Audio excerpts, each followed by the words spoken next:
Hello, hi, this is Stephanie from Our Natural Wisdom. I am so delighted to be here with you this week for another episode. I believe it's episode 65 of Reclaim Your Peace with Mother Earth. Welcome, so glad to have you here. I am an eco-intuitive coach and teacher, and I support women who struggle with anxiety and who are busy women.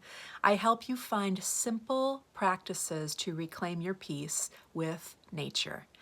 And today we're going to be delving into something that is a really empowering topic.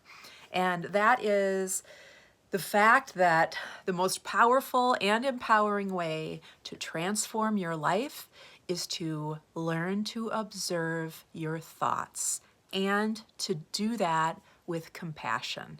This is really at the heart, the whole concept of being able to observe your thoughts is at the heart of so many spiritual practices, so many practices that are meant to bring about wellness, mental health, physiological health, your physical health, and spiritual health, of course.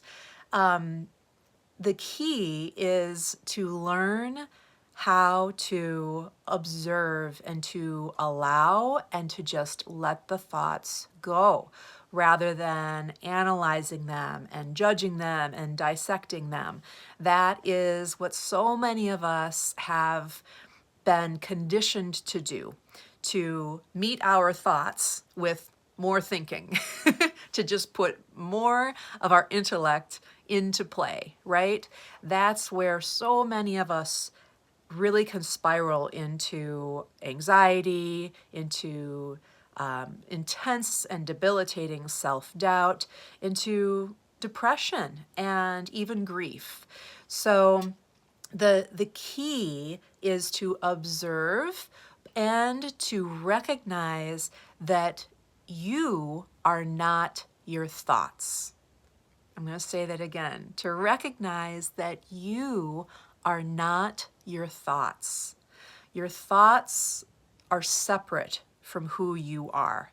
Our thoughts come up for a variety of different reasons, almost all of the time being led by our intellect, by our ego, by our brain, which is a wonderful thing for so many reasons, and yet it is severely limited. Our brains are severely limited when it comes time to tapping into our deepest wisdom, our intuitive wisdom, our soul's guidance, our connection with the divine, because you have divinity within you. We all do. You are a divine being living a human existence here on earth. Our souls signed up for this. Our souls, in their divine wisdom, signed up for having us experience this human existence and all of the trials and tribulations, all of the ups and downs, all of the love and fear that comes along with being a human. So when we embrace our ability to observe our thinking and to recognize that we are not our thoughts, this is at the center of all personal transformation. It is at the center of huge breakthroughs in the way that we approach our lives. So, as I said, really all spiritual traditions, all ancient traditions, spiritual, cultural, involve some element of contemplative practice. And that's kind of the way of categorizing this, is saying that learning a practice, developing a practice of observing your own thoughts and recognizing that you are separate from those thoughts is a contemplative practice. This is something that we see in a variety of practices, meditation, Tai Chi, journaling, shamanic journeys, Qigong, art therapy. There are so many approaches to contemplative practices. And really, what will resonate with you is a very personal decision. I think that that's one of the, I really want to say that that is a big thing. That was a huge aha moment for me years ago when I realized that the contemplative practice that works the best for me, connecting with nature, going for walks, spending time with trees, with plants, working in the garden, those are contemplative practices that speak to me. And as a result, you hear a lot about those, right? Because I know that those kinds of practices are easily accessible to so many women who are busy, who are struggling. And so that is what I love to teach, and I love to support my clients and my students in identifying those simple contemplative practices with nature that resonate the most for you. And really at the heart of any contemplative practice is creating the space to allow those thoughts to come and to let them go, to allow you to step into the observer mode, the place that is very different than being right in there and analyzing every thought and, really getting into the nitty gritty of why am I feeling this and where did this thought come from, and, really getting into that place that can be so hypercritical and self-judgmental and can ratchet up our anxiety. So the contemplative practices that I love to teach, the simple mindfulness practices with nature, create that space for you to be in the observer, to remember that you are separate from your thoughts, that you and your beautiful divine being self that is here on earth as a human, you have the ability to separate yourself from your thinking, even if it's for a few moments each day or several times a day for a few moments. That is so powerful and empowering because it reminds you that you don't have to believe everything that your brain tells you. You don't have to believe it. Sometimes your brain is lying to you. Surprise! Plot twist, right? Our brains do not always tell the truth. Our brains protect us. They like to protect us. They like to keep us safe. And they will do what they need to do in order to do that. So that can be so restraining in our lives. And it can really create a lot of mental health struggles that so many of us are dealing with. Now, when you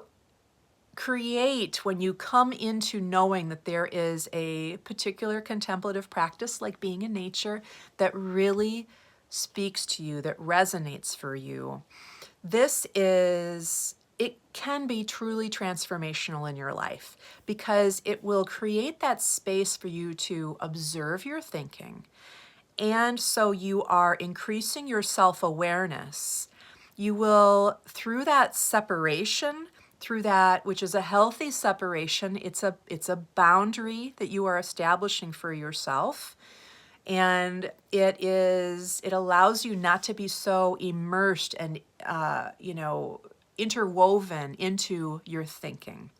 Now, obviously, this is a lifelong practice. Nobody is expecting anybody to instantly come up with a practice that helps you just release all negative thoughts and just, blissfully move about in the world. We're not there. Let's be honest with ourselves. We're not there. If we were, we would be enlightened and we would be in a very different place. But remembering that we have that power to go to that place is so important throughout your days, throughout your busy days of handling all of the ups and downs of life, to know that you can go out to your garden or walk down the sidewalk in your neighborhood and just be in that contemplative space with nature.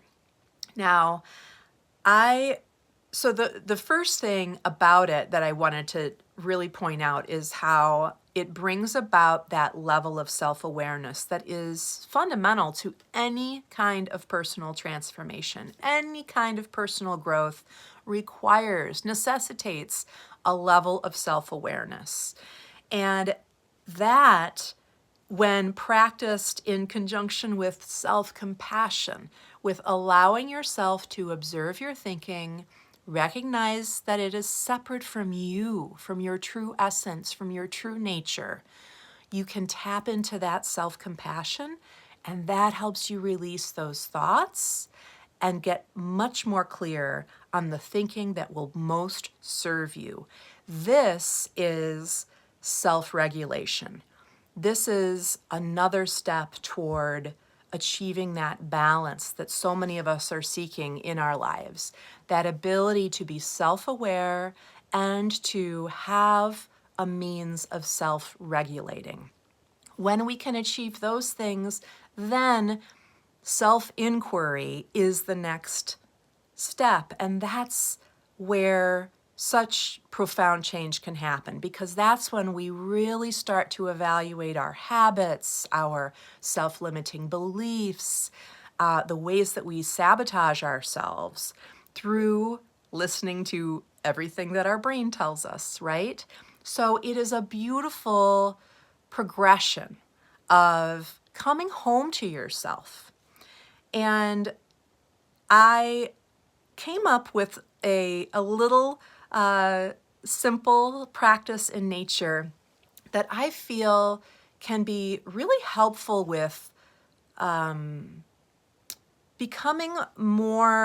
able to embody and recognize the difference between being in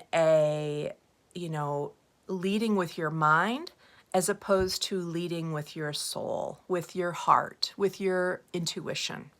And I believe that this, while, I just came up with it, so I can't say that it's been studied or anything like that, but this is a contemplative practice that I came up with, and I want to share it with you, okay?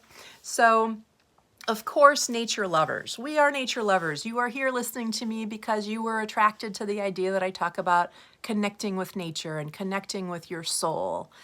Now, nature lovers are generally really awesome observers because there's so much to take in nature, right? Whether you're a birder or love to identify flowers or trees or, the different animals that you see, there's a lot of observation that happens when you are really in love with nature and engaged with nature, right?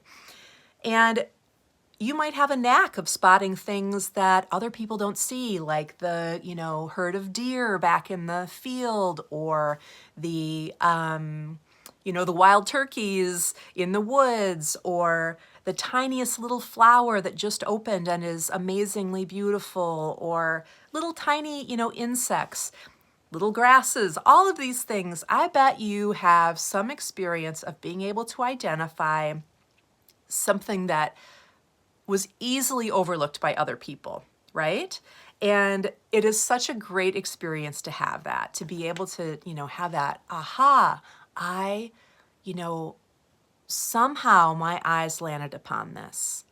Now, the practice that I want to talk about is how we can observe our own thinking as we are observing nature. They flow together so beautifully and so seamlessly. And there is an invitation. Mother Earth is always offering you an invitation to become still, to become present, to become aware, and to be able to observe yourself through her.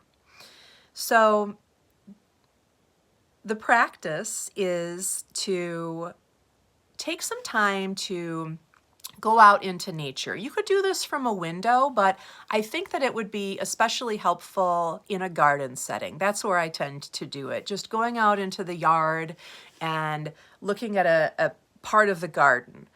Something other than just grass. You want to have something with diversity and variety. Now, you could also do this looking out at a big landscape, but it might be a little overwhelming to do that. So this particular practice is to focus on a smaller piece of area, a smaller area in nature. And when we approach observation in nature from an intellect, a place where we are being mind-led, where we are being led by our intellect.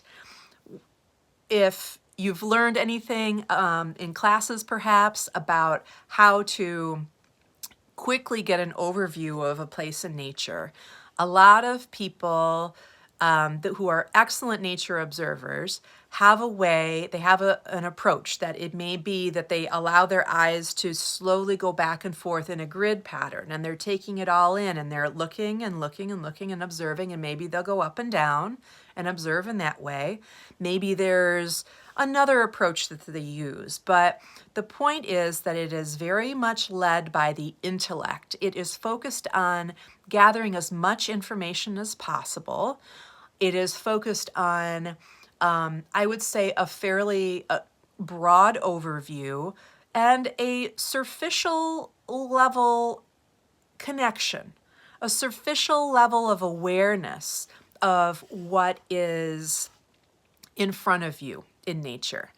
And this can be helpful if you're doing a scientific observation, if you're involved in categorizing prairie plants, let's say, in a growing plot. But it is not the best for our mental health and for our emotional health, because this can really start generating feelings of anxiety. I hope that I'm getting everything. I have a fear that I'm missing something. I need to be perfect. I hope that I, was able to capture all of the details of this. And it's a real place of comparison and of, I am less than, perhaps. And at the heart, it's disconnected. And yet this is how our brains operate in many cases. They're taking in everything, and they're like little computers that they are, taking in everything, all of the details, wanting to get it all down, wanting to take it all in, wanting to analyze and, compartmentalize and categorize. That's what our brains do, all with the purpose of trying to keep us safe and protected. And you can see how that kind of an approach to observing nature and observing our own thoughts can really foster more anxiety. Now, take that on the flip side and approach that same area, that same view of nature from a soul-led place, from an intuitively led place of understanding, what am I meant to observe here? What will most serve me to see today, to be aware of today? And coming from that place, we approach nature with a softer focus, with a understanding that we can take it all in, but we don't need to get into the nitty-gritty details. We don't need to, have that fear that we're missing something. And as a result, it really allows us to relax into the exercise and allows our brains and our brains to relax, allows our eyes to softly focus on some aspect of that view of nature that you are taking in. Now, if you really move through this activity and allow yourself to bring your attention to something in particular in your view of nature, and just be with that one thing. It could be a beautiful flower. It could be a walnut that fell from a nearby tree. It could be, any number of things. A leaf that has a particular interesting pattern. It could be dew that is captured within a leaf. There's so many things that are far more subtle and far more peaceful and restful and empowering. And it brings us back to that place of stillness and presence that our bodies so badly need in this day and age. It allows you to be in that moment. This is far more, it feels more led from curiosity and spaciousness and openness. You may feel more creative. You may be asking yourself more questions that feel more expansive to you. And really at the heart, this contributes to a sense of connection, not only with yourself, but with the world around you. So it is both of these things, these approaches to viewing nature can take the exact same amount of time. One doesn't require more time than the other. It's not about time, it's about intention. And that's really at the heart of this.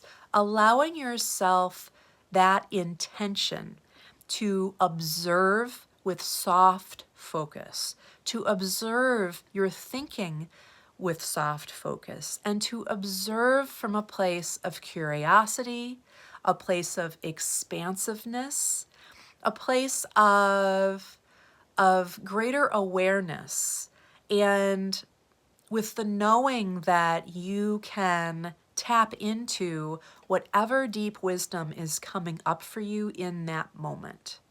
It may not be a particular thought. It may not make any sense whatsoever to your brain, but it is a sensation that you feel within your body.